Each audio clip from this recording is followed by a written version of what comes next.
वक्त एक as ruling government का रहता है, उसके बावजूद भी जनता जनार्दन ने अपना आशीर्वाद दिया। त्रिकोणीय मुकाबला होने के बावजूद भी जहां ये प्रयास किया गया था कि मुद्दों से ध्यान भटकाया जाए, जनता जनार्दन ने अपने विवेक, अपनी परिपक्वता को इस चुनाव में दर्शाया है। बीजेपी की जो प्रत्याशी थी सिक्योरिटी जब्त हुई है, जबकि वहां पर जो मुकाबला होता था काफी रोचक मुकाबला होता था, इस बार सिक्योरिटी जब्त करवाई आपने, इस पर क्या निर्दलीय प्रत्याशी की तरफ लोग नहीं, जहां तक आपको जुब्बल नावर कोटखाई के इतिहास के बारे में आपको मालूम है कि हमारा कांग्रेस पार्टी का एक मजबूत गढ़ रहा है और अतीत में भी जब हमारे कैंडिडेट्स यहाँ से, चाहे हमारे अपने दिवंगत नेता ठाकुर रामलाल जी रहे हो, राजा वीरभद्र सिंह जी रहे हो, उनके कार्यकाल के दौरान भी भारतीय जनता पार्टी के उम्मीदवारों की जमानतें जब्त हुई है और इस चुनाव में भी परिणाम आपके सामने है। तो उपचुनाव में जो जनता का समर्थन मिला है 2022 की अगर बात करें तो किस तरह का रहेगा, क्या ये सिलसिला लगातार जारी रहेगा?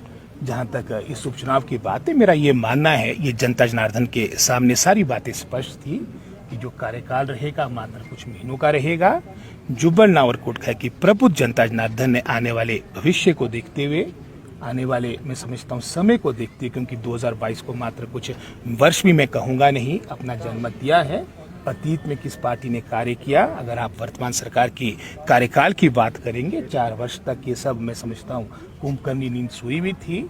मात्र जब उपचुनाव की सूख बघाट प्रारंभ की तब इन्होंने आनंद फानन में कुछ नोटिफिकेशंस की थी, घोषणाएं की थी, लेकिन जैसे मैंने पहले कहा, हमारे जो प्रबुद्ध मतदाता अपने विवेक के लिए, अपनी परिपक्वता के लिए जाने जाते हैं और यही कारण है कि पूरे हिमाचल प्रदेश में जुब्बल नावर कोटखाई एकमात्र ऐसा विधानसभा क्षेत्र है जहाँ से 2 मुख्यमंत्री निर्वाचित हुए हैं। सर, क्या प्राथमिकताएं रहेंगी आपके इस कार्यकाल में? कुछ ही समय आपको मिला है, कैसे लेंगे आप इसे? अब जैसा आपने कहा कि मात्र कुछ महीनों का कार्यकाल है, मेरा ये प्रयास रहेगा कि 2017 के उपरांत मैं समझता हूँ जो मेरे समय की प्राथमिकताएं थी, प्रायोरिटीज थी, जो लंबित पड़ी है, इस कार्यकाल के दौरान जो समय मेरे पास है उसका एक एक पल का सदुपयोग हो। उदाहरण के तौर पे हमारे समय की जो मुख्य सड़क थी ठियोखड़ा पत्रहाट कोटी रोड, उसका लगभग कोई 8% के आसपास का कार्य शेष रहा है, उसका कार्य मुकम्मल हो।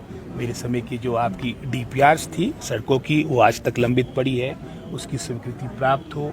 पेयजल क्षेत्र की अगर मैं बात करूंगा, 38 करोड़ की हमारी ब्रिक्स की पब्बर नदी से 28 पंचायतों के लिए जो हमने डिस्ट्रिक्ट शिमला की एकमात्र पेयजल योजना सैंक्शन करवाई थी 38 करोड़ की, उसका 4 वर्षों तक मैं समझता हूँ टेंडर भी वर्तमान सरकार अवार्ड नहीं करवा पाई। उसका कार्य शीघ्र आवंटित हो, कार्य प्रारंभ हो। 66 kV का सबस्टेशन विद्युत क्षेत्र हमारा हाटकोटी में कार्य चला है, बड़े कछुआ चाल से चला है, उसको भी शीघ्र अमली जामा पहनाया जा सके। हमारे कार्यकाल के दौरान एपिडा के माध्यम से 3 कोल्ड स्टोर्स हमारे क्षेत्र में 8-8 करोड़ के स्वीकृत हुए थे और डबल इंजन सरकार के बनने के बाद इसको निरस्त किया गया, उसको भी बहाल करने का हर संभव प्रयास होगा। सर, सेब बाहुल क्षेत्र से आप आते हैं और इस बार सेबों को लेकर काफ़ी जो है बागवान नाखुश थे, रेट नहीं मिल पाए। MIS और MSP की मांग हो रही है, क्या अगर आपकी सरकार आती है 2022 में तो आप प्रयास करेंगे कि बागवानों के ये मुद्दे? जहाँ तक सेब बाहुल्य क्षेत्र की आपने बात कही है, जुब्बल नावर कोटखाई में लगभग हिमाचल प्रदेश का 25 से 30% के आसपास सेब का उत्पादन होता है और कांग्रेस सरकार के कार्यकाल के दौरान चाहे हमारे सरकारी क्षेत्र में कोल्ड स्टोर स्थापित करने की बात रही हो, चाहे अपने क्षेत्र को जीवन रेखा, भाग्य रेखा सड़कों से जोड़ने की बात रही हो, एक मजबूत आधारभूत ढांचा स्थापित किया गया है और आने वाले समय में ये क्रम जारी रहेगा। धन्यवाद। Thank you. शपथ भी ले ली है और कार्यभारियों की जिम्मेवारी आप मानते हैं? नहीं, जिम्मेवारी देखिए ऐसा है कि 8 से 10 महीने जो हैं वो इस टेन्योर में शेष हैं, तो सिर्फ एक चीज़ दिमाग में आती है कि काम बहुत ज़्यादा है, टाइम बहुत कम है, तो बस यही है, मतलब थोड़ा एफर्ट ज़्यादा करना पड़ेगा। सर, ऐसी कोई प्राथमिकता जिसको 8 से 10 महीने के भीतर आप पूरा करना? हाँ जी, प्राथमिकताओं में जो हमारी पुरानी स्कीमें हैं, पुरानी हमारी परियोजनाएं हैं, 2016-17 में सैंक्शनड ये परियोजनाएं थी, स्वर्गीय राजा वीरभद्र सिंह और सुजान सिंह पठानिया इनके द्वारा सैंक्शन की हुई तकरीबन 4-5 स्कीमें ऐसी हैं जिनके ऊपर मतलब अभी कार्य प्रारंभ नहीं हो पाया है, जिसमें एक रे कॉलेज की बिल्डिंग है हमारी।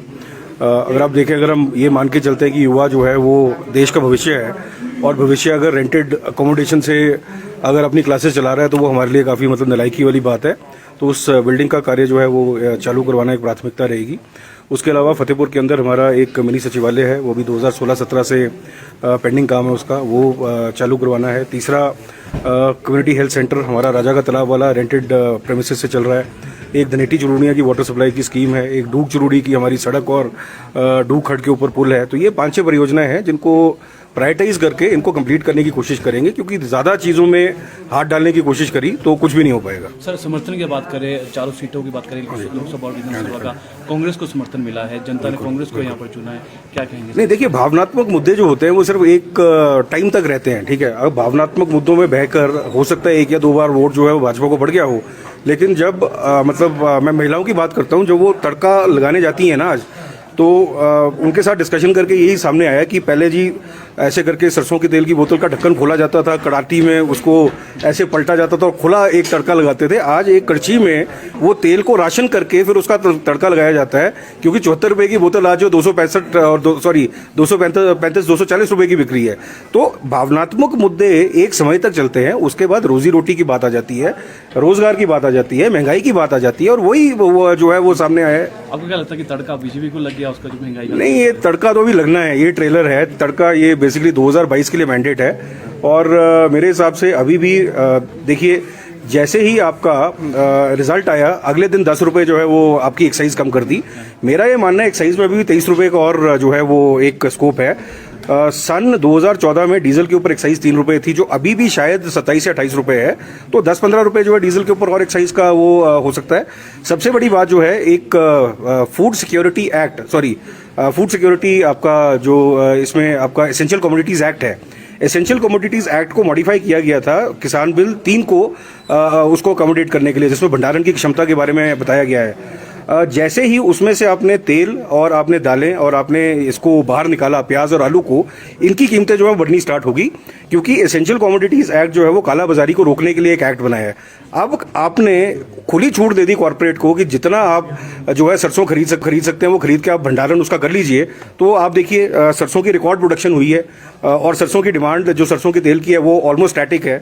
तो महंगाई इसलिए बढ़ती है, या तो प्रोडक्शन कम हो जाए या उसकी डिमांड बढ़ जाए।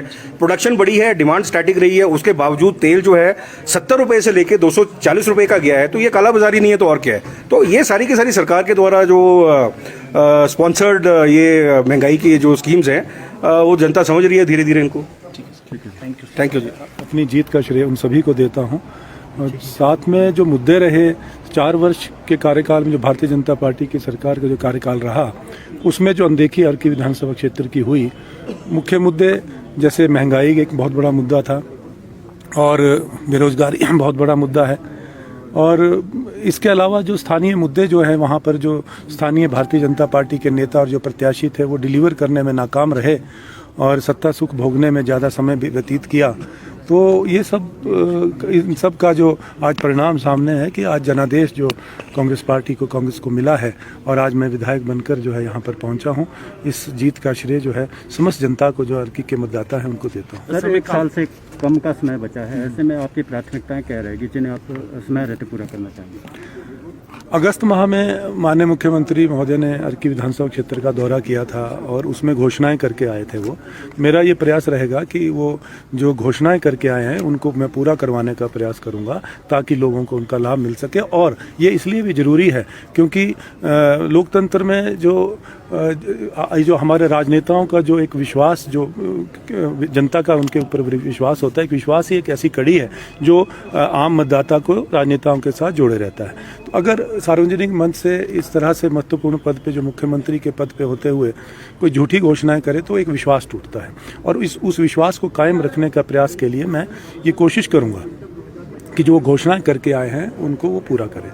अवस्थी जी, 1 साल बाद फिर से चुनाव है, फिर से आप चुनाव मैदान में होंगे, क्या ये जो जीत का सिलसिला है कांग्रेस का आगे भी जारी रहेगा?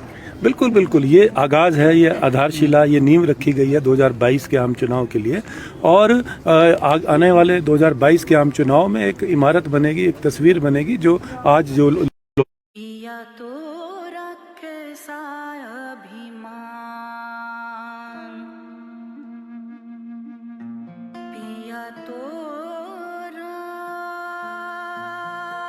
बीती यादों से नाता सहेजना सीखा, हाथ थाम कर जिनके चलना सीखा, गिरने लगती जब तो उनसे संभलना सीखा।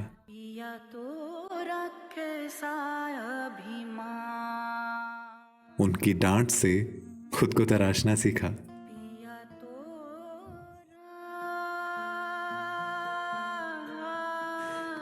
घर से दूर होकर भी दिल को हमेशा यह एहसास रहता है, उनका प्यार और फिक्र हमेशा मेरे साथ रहता है। भूषण ज्वेलर्स, अनमोल रिश्तों के लिए। आपके स्वास्थ्य का प्रहरी श्री बालाजी हॉस्पिटल, कांगड़ा, हिमाचल।